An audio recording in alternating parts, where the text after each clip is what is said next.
Shalom, que Dieu vous bénisse en Christ.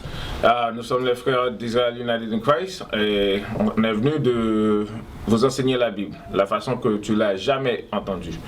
Aujourd'hui, le sujet qu'on va discuter, c'est le livre de Romains chapitre 9. Comme on l'avait dit, nous sommes des Israélites, les vrais Israélites, et toute la Bible a été écrite pour nous. Et en étudiant ces sujets-là, on va vous montrer comment on peut prouver que nous sommes les Israélites et le Christ était venu mourir seulement pour nous. Avant de commencer, on va aller dans Jean 8, le verset 32.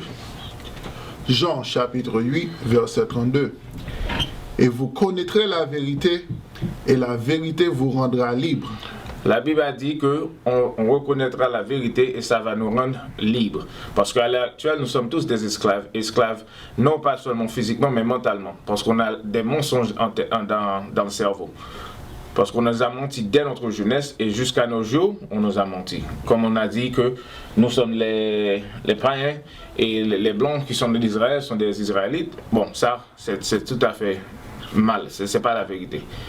On va entamer dans le sujet pour vous prouver un peu plus fois que la Bible a été écrite seulement pour les Israélites. Entamons-nous dans le sujet. Allez à Romains chapitre 9, le verset 1er. Romains chapitre 9, verset 1. Je dis la vérité en Christ, je ne mens pas. Ma conscience aussi me rend en témoignage en l'Esprit Saint. Que j'ai ressenti une grande douleur et une continuelle tristesse dans mon cœur. Car je pourrais souhaiter que moi-même je sois maudit de Christ pour mes frères, ma parenté selon la chair. Vous voyez bien, Paul a dit qu'il voulait être comme le Christ pour nous. Supporter tous nos fardeaux, toutes nos douleurs. Qui? Les gens qui sont ses frères. Quelle sorte de frères? Selon la chair. Selon la chair. Allons-y. Verset 4. Qui sont les Israélites? Qui sont quoi? Qui sont Israélites? Qui sont les Israélites? Jusqu'à maintenant, Paul s'adresse aux Israélites, seulement aux Israélites. Ça veut dire que quand je dis mon frère, ça ne veut pas dire tout le monde. Oh, nous sommes tous des frères en Christ. Non, point du tout.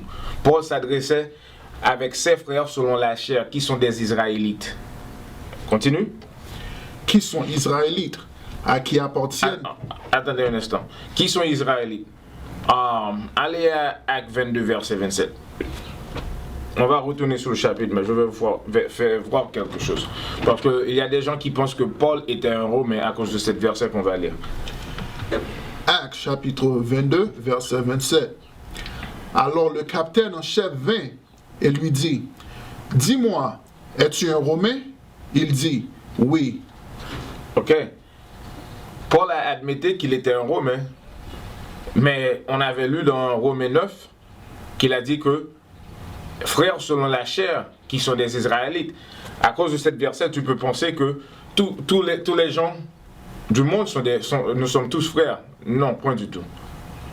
Allez à Romains 11, le verset 1er. Je vais vous montrer quelque chose. Romains chapitre 11, verset 1. Je dis donc, Dieu a-t-il rejeté son peuple? Paul a demandé, Dieu a-t-il rejeté son peuple? Lire. Continuez à lire. À Dieu ne plaise, car je suis aussi un Israélite, Continue. De la semence d'Abraham, de la tribu de Benjamin. Ça, c'est de la confusion. Comment se fait-il que dans Romains 11, ça dit que Paul est un Israélite du tribu de Benjamin, et dans le livre de Actes 22, verset 27, il a dit qu'il est un Romain. C'est la même façon qu'on est en train de vivre aujourd'hui. Peut-être tu vis en France, tu es un citoyen français, mais ta race, c'est d'où? Peut-être tu es d'Afrique, peut-être tu es d'Haïti. C'est la même chose pour Paul. Il était né romain, mais de sang, il était un Israélite. Il avait juste seulement la carte de citoyenneté des Romains. Ça veut dire que quand il s'adressait, retournant à Romains 9, quand il dit que comment ça dit encore? Quand je pourrais souhaiter que moi-même, je sois maudit de Christ pour mes frères, ma parenté selon la chair. frères parentés selon la chair. Ça veut dire que ce sont des frères nés israélites. Non pas romains, mais israélites. C'est à eux qu'il s'adresse. Continuez à lire le verset 4. Qui sont israélites. Ses frères, ce sont les Israélites, non pas les Romains. Point du tout. À qui appartient l'adoption et la gloire et les alliances et la donation de la loi et le service de Dieu et les promesses. À qui appartient quoi? À qui appartient l'adoption? Arrêtez. À qui appartient l'adoption? Qu'est-ce que c'est que ça, l'adoption? Allons voir qu'est-ce que c'est que ça. Allons-y à... Comment dit-on? À vrai dire, avant de continuer, il y a des gens qui pensent que Israël n'existe pas encore. Allez à Jérémie. On va retourner sur l'adoption. Allez à Jérémie.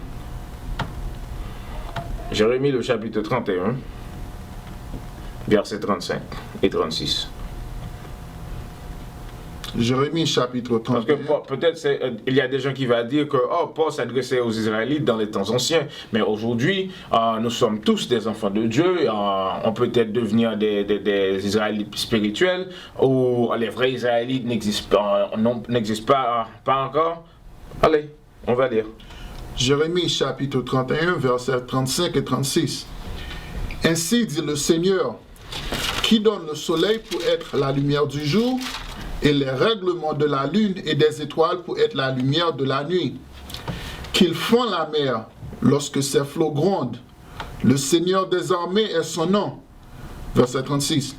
Si ces règlements disparaissent devant moi, dit le Seigneur, alors la semence d'Israël aussi cessera d'être une nation devant moi pour toujours.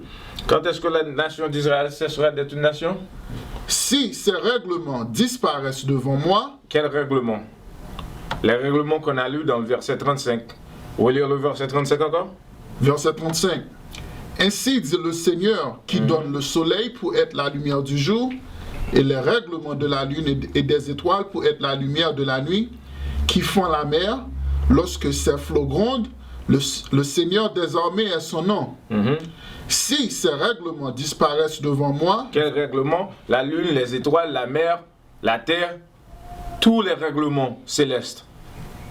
Si ça disparaisse devant Dieu, continue.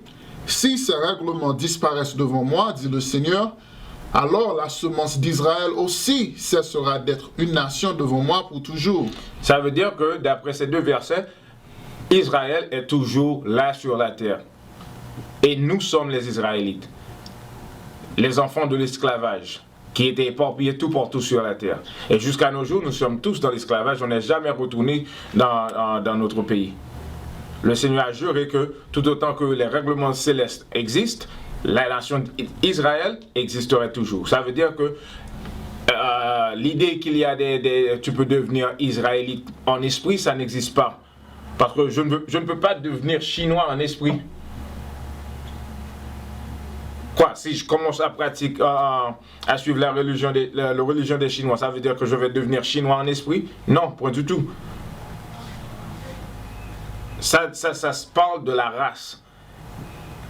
Ça veut dire que personne ne peut devenir un Israélite en esprit. Les Israélites existent toujours sur la terre.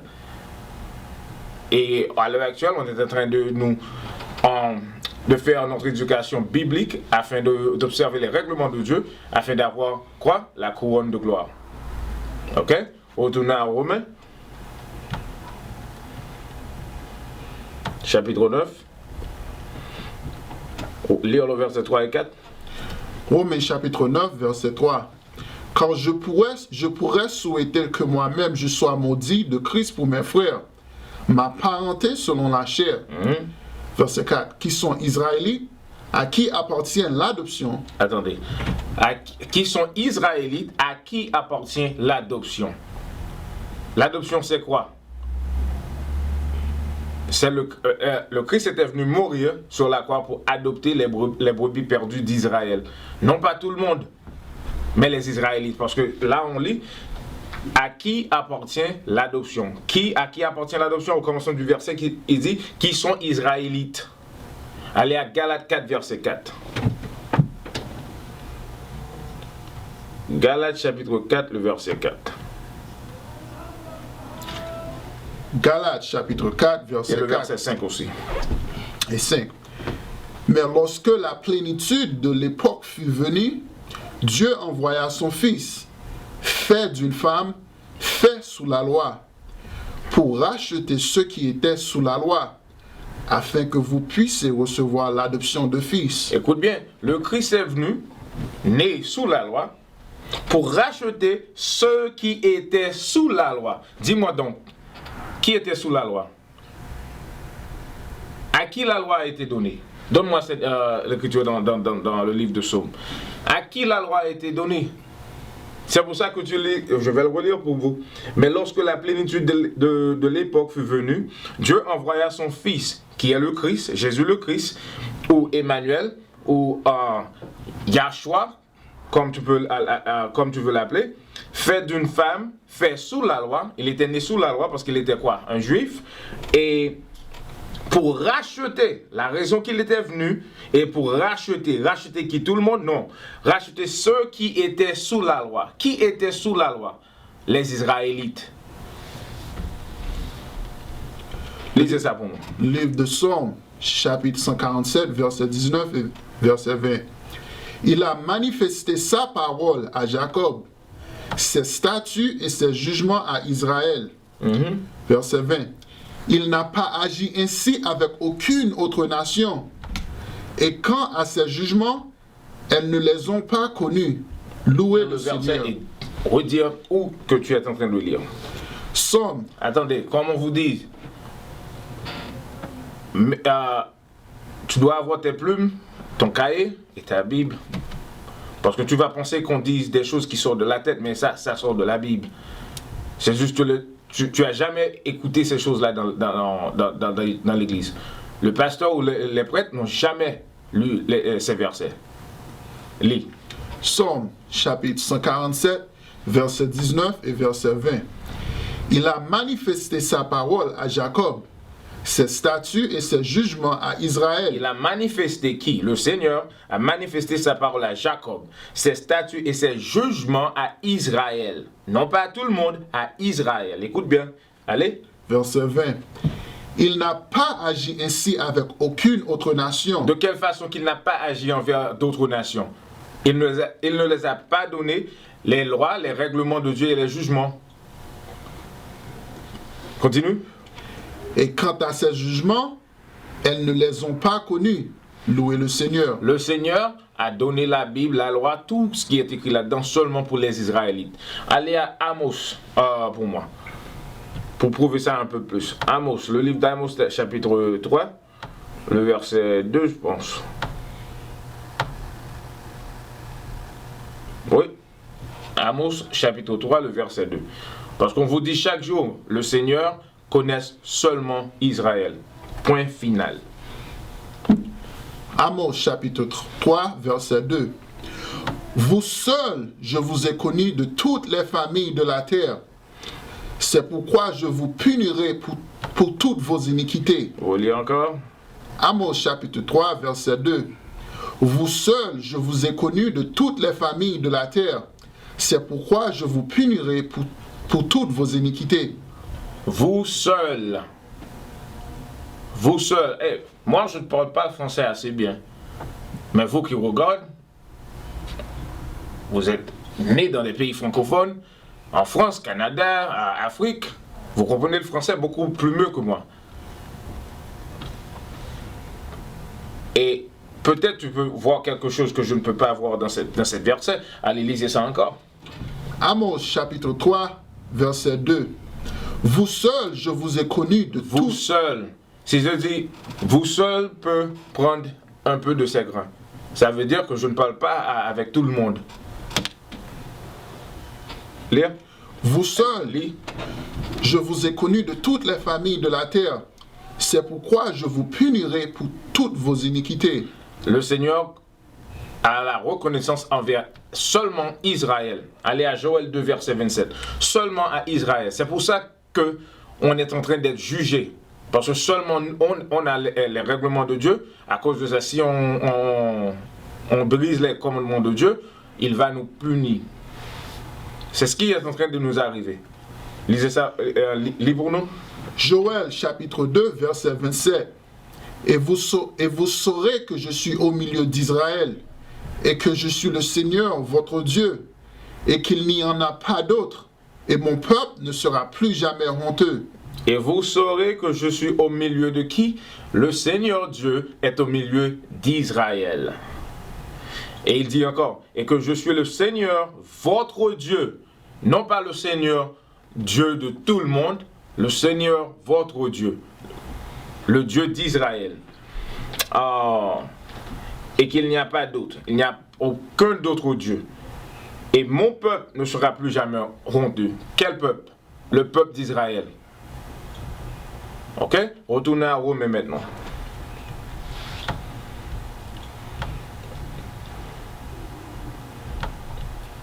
À qui chapitre 4? Chapitre 9, le verset 4. Romains chapitre 9, verset 4. Qui sont Israélites?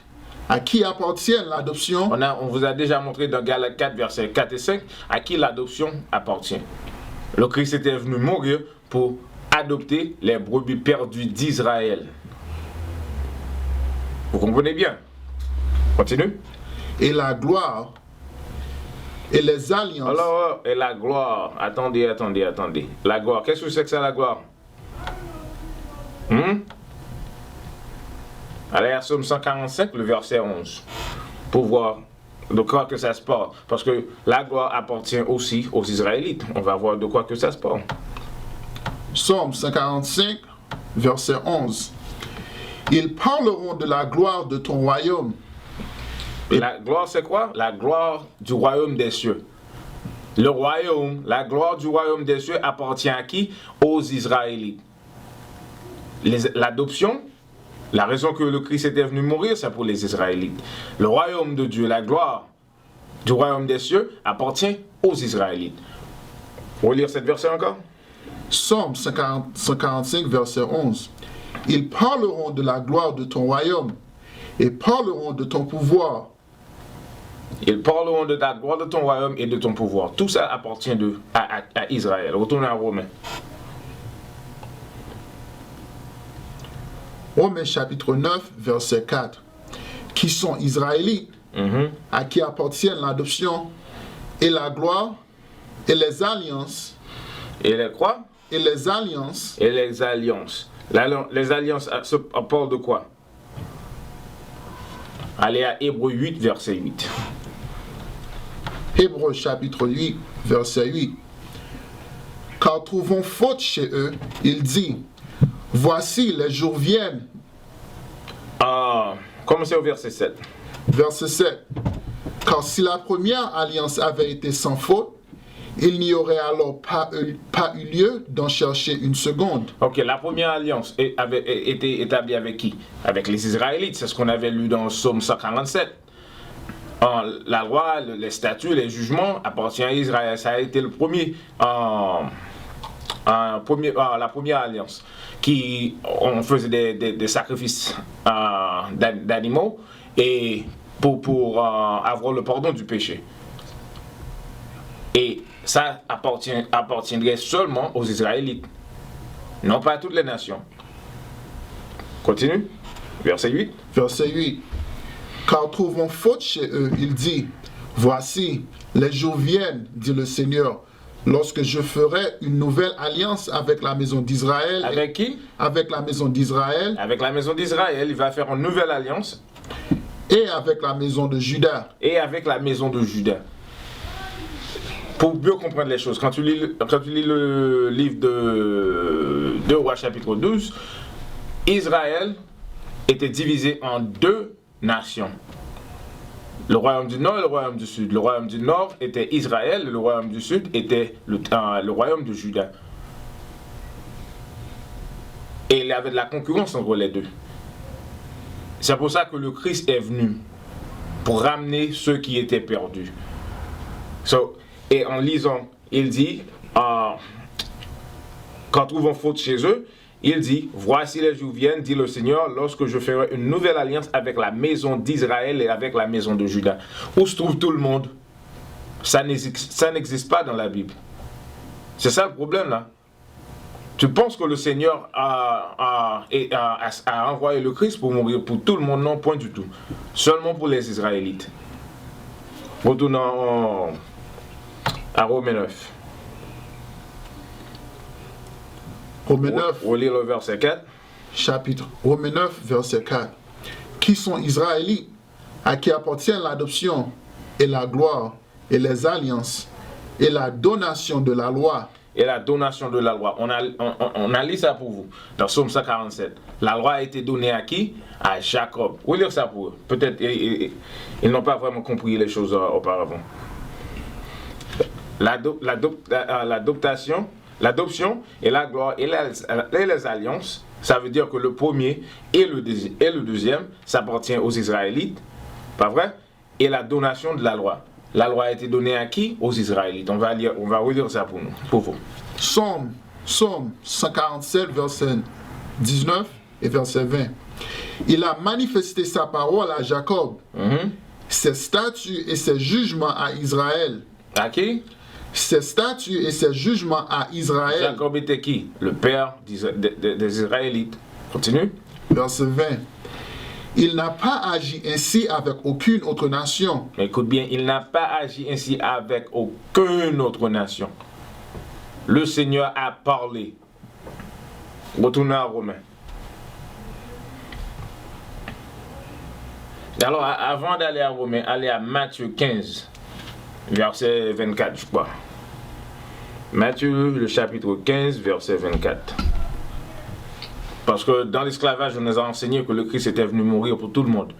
Mais d'après ce qui est écrit dans la Bible, ce qu'on est en train de lire, non. C'est pas correct ça. Le Seigneur était venu mourir seulement pour les Israélites. Toute la Bible appartient aux Israélites. Lisez ça pour nous. Matthieu chapitre 15, verset 24. Mais il répondit et dit, je ne suis envoyé qu'au mouton perdu de la maison d'Israël. T'as entendu? Le Christ a dit il a dit que le Seigneur l'a envoyé seulement pour les brebis perdues d'Israël. Non pas pour tout le monde. Non pas pour tout le monde. Allez à Actes chapitre 5, le verset 31. Le livre de Actes des Apôtres, chapitre 5, le verset 31.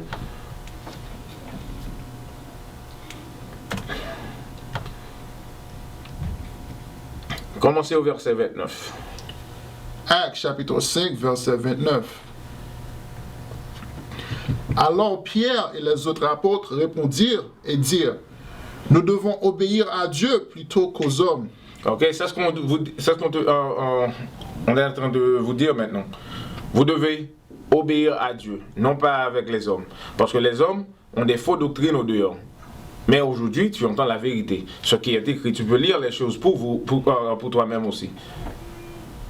Lisez votre Bible et suivez avec nous pour voir vraiment vrai. Les choses qu'on dit, ça se trouve dans la Bible. Et qu'il y a le contraire des choses qui sortent de la bouche des pasteurs.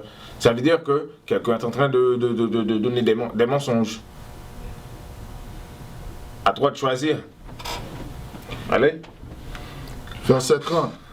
Le Dieu de nos pères a ressuscité Jésus, que vous avez tué et pendu à un arbre. Verset 31.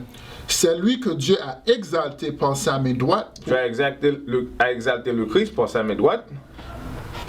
Pour être un prince, écoute bien. Et un sauveur. Pour donner la repentance à Israël et le pardon des péchés. Non, t'as mal lu. La repentance pour tout le monde. Pour donner la repentance à Israël et le pardon des péchés. La repentance pour Israël. Israël, non pas tout le monde, à Israël. Parce que pour repentir, tu dois avoir la loi. Et la loi a été donnée aux Israélites. Ce sont eux qui ont piétiné les lois. Ça veut dire que ce sont eux, seulement les Israélites peuvent repentir. Parce que la loi n'a été pas donnée à toutes les nations. Et le pardon du péché. Parce que le péché, c'est quoi? La violation des lois. Pour y être pardonné, tu dois y avoir la loi. C'est pour ça qu'on est en train d'être jugé sur la terre. Et les autres nations qui font beaucoup plus mal que nous aujourd'hui, ils vivent leur vie sans problème. Ils sont tous, ils sont les grandes nations, nous sommes quoi? Des petites nations qui sont en train de piétiner sur à terre. Retournons à Romains.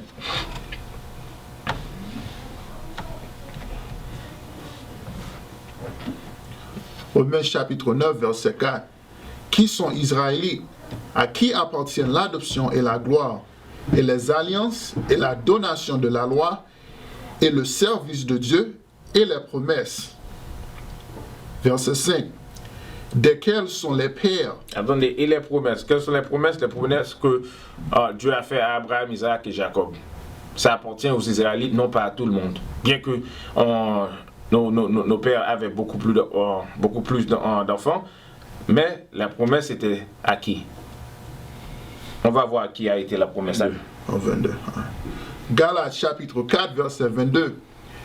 Car il a écrit qu'Abraham a eu 2 fils, l'un d'une servante asservie et l'autre d'une femme libre. Continue. Verset 23. Mais celui qui était de la femme asservie naquit d'après la chair, mais celui de la femme libre le fut par la promesse. Tu vois bien? Qui était né selon la promesse? Isaac. Isaac a eu Jacob et Jacob a eu les 12 tribus d'Israël. Ça veut dire que les enfants de la promesse sont les Israélites. C'est à eux qu'appartient la gloire, les alliances, quoi d'autre? La promesse. L'adoption et les promesses. Seulement aux Israélites. Retournez à Romains 9.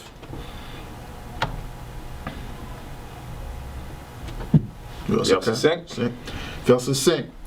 Desquels sont les pères et de qui quand à la chair Christ est venu? De qui quand à la chair le Christ est venu? Ça veut dire le Christ était venu mourir pour ses frères selon la chair. Qui sont qui? Les Israélites, parce que le Christ était né du tribu de Juda. Le Christ était aussi un Israélite et il était venu mourir pour ses frères selon la chair.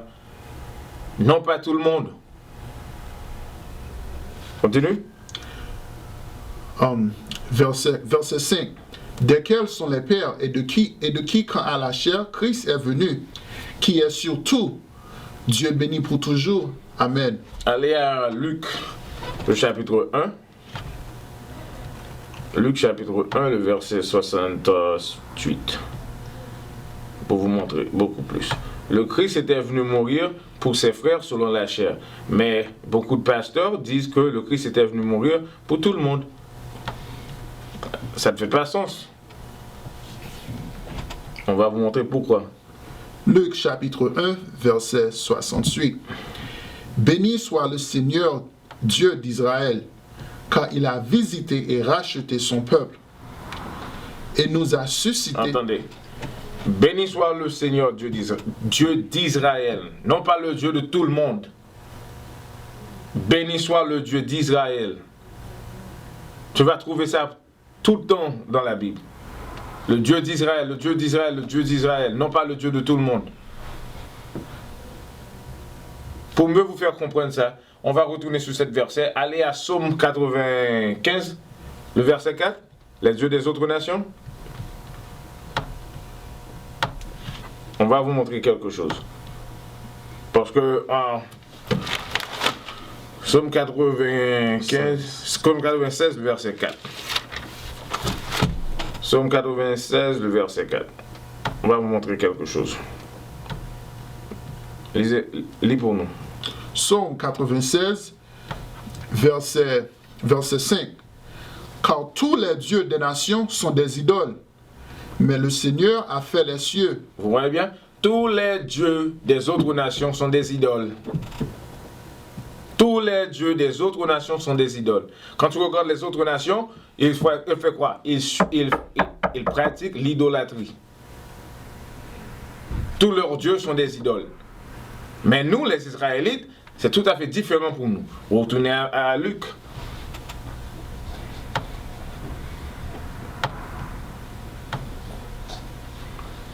Luc 1, 68. Luc chapitre 1, verset 68. Béni soit le Seigneur Dieu d'Israël. Béni soit le Seigneur Dieu d'Israël. Le Dieu des cieux est notre Dieu. Un Dieu personnel à nous. Mais les autres nations, ils ont leur Dieu. Continue. Béni soit le Seigneur Dieu d'Israël, car il a visité et racheté son peuple. Il a visité et racheté son peuple. Qui est son peuple? Israël. Non pas tout le monde. Continue. Verset 69. Et nous a suscité une corne de salut dans la maison de son serviteur David, comme il en avait parlé par la bouche de ses saints prophètes, qui ont été depuis le commencement du monde. Continue à lire. Parce que dès le commencement, quand tu lis la Bible, le Christ était nommé tout partout dans la Bible. Il avait des prédictions sur le Christ. David a prédit sur le Christ. Moïse a parlé sur le Christ. Continue. Que nous devions être sauvés de nos ennemis. Si le Seigneur est venu mourir pour tout le monde, qui sont les ennemis? Parce qu'il est venu nous délivrer des mains de nos ennemis. Nos ennemis, ce sont eux qui nous ont ramenés dans l'esclavage. Eux, ils ne sont pas les enfants de Dieu. Ils sont tous des ennemis. C'est pour ça qu'ils nous ont ramenés à l'esclavage. Continue. Que nous devions être sauvés de nos ennemis et de la main de tous ceux qui nous haïssent. Tous ceux qui nous haïssent. Les gens qui nous haïssent, c'est qui? Les autres nations. Que ce soit Esau, qui sont soi-disant les blancs. Je dis soi-disant parce qu'ils ne sont pas des blancs. Ils sont tous des hommes rouges. Les enfants de Ishmaël, qui sont les Arabes. Morab, qui sont les Chinois. Hamin, qui sont les Japonais. Toutes les autres nations sont nos ennemis. Parce que d'un temps à l'autre, nous étions tous des esclaves dans ces pays lointains ou proches. Retournons à Romains. Romains chapitre 9, verset 6. Pas comme si la parole de Dieu ait été sans effet, car ils ne sont pas tous Israël, ceux qui sont d'Israël. Ils ne sont pas tous Israël, ceux qui sont d'Israël. Continue. Verset 7. Ce n'est pas non plus parce qu'ils sont la semence d'Abraham qu'ils sont tous enfants, mais en Isaac, ta semence sera appelée. Tu as vu ce que la Bible a dit? Bien que Abraham avait beaucoup d'enfants, la semence d'Israël serait appelée à travers Isaac. On a lu dans Abdias que Esau sera retranché pour toujours. Parce que Dieu n'aime pas Esau. Retournons à Romains.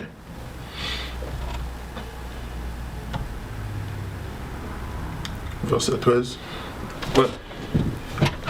Romains chapitre 9, verset 13. Comme il est écrit, j'ai aimé Jacob, mais j'ai haï Ésaü. Que dirons-nous donc? Y a-t-il de l'improbité avec Dieu? À Dieu ne plaise. Quand il a dit à Moïse, je ferai miséricorde à qui je ferai miséricorde, et j'aurai compassion de qui j'aurai compassion. Okay. Le Seigneur, c'est lui qui a tout créé. Comme un directeur de film, il décide qui va être l'acteur principal ou les extraits. Il décide tout. C'est la même chose. Dieu a décidé. Nous sommes les prêtres. Nous sommes comment dit-on? Les guerriers de Dieu. Les enfants de Dieu. Il nous a choisis pour jouer ce rôle. Mais les autres, il les a choisis pour être quoi? Des vermines. Mais peut-être ça te trouble les pensées. Et je m'en fous pas mal. Ce qui est écrit, c'est ce que je veux dire. Continue. Verset 15. Verset 16. Ainsi donc, cela n'est ni de celui qui veut, ni de celui qui court, mais de Dieu qui montre miséricorde. Continue. Car l'Écriture dit à Pharaon, c'est-à-dire pour ce dessein même que j'étais suscité, afin que je puisse montrer en toi mon pouvoir, et afin que mon nom puisse être déclaré à travers toute la terre. La raison pour laquelle que Dieu a créé Pharaon, c'est pour montrer son pouvoir. Il a établi Pharaon comme un grand empire, très puissant, pour montrer aux hommes que, oui, moi, Dieu est le Seigneur des armées. Je suis tout puissant. C'est pour ça qu'il avait créé Pharaon. Continue. Par conséquent, il fait miséricorde à qui il veut faire miséricorde. Il fait miséricorde à qui il fait miséricorde. La même raison qu'il a créé Pharaon, c'est pour la même raison qu'il a créé Esau. Parce que quand tu regardes les nations d'Esau, ils sont quoi? Tous des grandes nations, ils ont des pouvoirs nucléaires. Ils peuvent tout faire sur la terre. Monter dans les cieux et descendre ici-bas sur la terre. Fait des chirurgies extraordinaires. Dieu les a mis tout puissants sur la terre. Pour faire quoi? Pour faire la même chose qu'il avait fait à Pharaon. Pour l'utiliser pour démontrer, oui, je suis le Seigneur. Et c'est moi qui est le Tout-Puissant. Nous devons le suivre. Tu me diras alors, pourquoi trouve-t-il encore une faute car qui a résisté à sa volonté? Qui peut résister à la volonté de Dieu? T'es pas Dieu. T'es l'une des créations de Dieu. Tu ne peux pas résister à la volonté de celui qui t'a créé. Continue. Non, mais ô homme, qui es-tu? Toi qui répliques à Dieu. La chose formée dira-t-elle à celui qui l'a formée, pourquoi m'as-tu fait ainsi? Le potier n'a-t-il pas pouvoir sur l'argile pour d'une même masse faire une vase destinée à l'honneur et un autre au déshonneur? Le potier qui fait les vases, il peut faire l'un qui est belle et l'autre pas trop belle. Est-ce que les vases va faire des disputes? Ah, pourquoi tu m'as fait comme ça? Non, ferme la gueule. Parce que Dieu, c'est lui qui nous a créés. Il a créé l'un en honneur et l'un en déshonneur. Dis merci à Dieu que tu es celui qu'il a choisi pour être en honneur. T'en fais pas des autres. Parce que c'est pas toi qui a créé l'homme. Dieu t'a créé et il t'a choisi, c'est tout. Appréciez ça. Continue. Qu'est-ce que si Dieu, voulant montrer son courroux et faire connaître son pouvoir, endura avec beaucoup de longanimité les vases de courroux propres à la destruction? Vous voyez bien, le Seigneur est patient. Patient pour vous faire voir son pouvoir. Il endure, il veut écraser et briser les autres nations, mais il endure. Dans les fins, pour faire voir vraiment son pouvoir, quand il détruit ceux qu'il avait créés pour la destruction. Écoute bien, il a créé les autres nations seulement pour les détruire dans la fin. Pour nous démontrer, nous les Israélites, qui il est, quelle sorte de pouvoir qu'il appartient. Excusez-moi, parce qu'aujourd'hui, lequel des nations des Israélites qui peut combattre contre les autres nations? On n'a pas le moyen. Notre force, c'est dans la loi de Dieu. En utilisant la Bible, en appliquant ce qui est écrit dans la Bible, parce que c'est ça notre héritage, la Bible.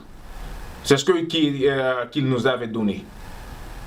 En revenant vers lui, parce qu'on est dans l'esclavage, pourquoi? Parce qu'on a désobéi la loi de Dieu. On doit retourner vers le Seigneur et de lui demander pardon. Et quand un tiers de nous se fait repentir, comme ça, le Christ reviendra. Ok, avec ça, on va terminer la classe. Et à la prochaine. Shalom, que Dieu vous bénisse. Shalom, que Dieu vous bénisse. Shalom. This is Bishop Nathaniel of Israel United in Christ. Please subscribe to our YouTube channels. Stay up to date with our latest events, music, and classroom lessons.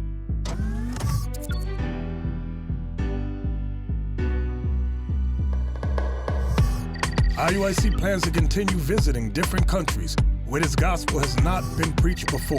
IUIC needs your help in pushing this truth.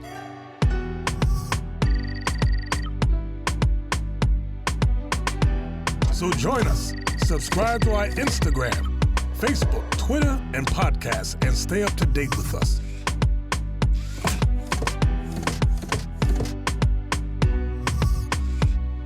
more information, please visit www.israelunite.org.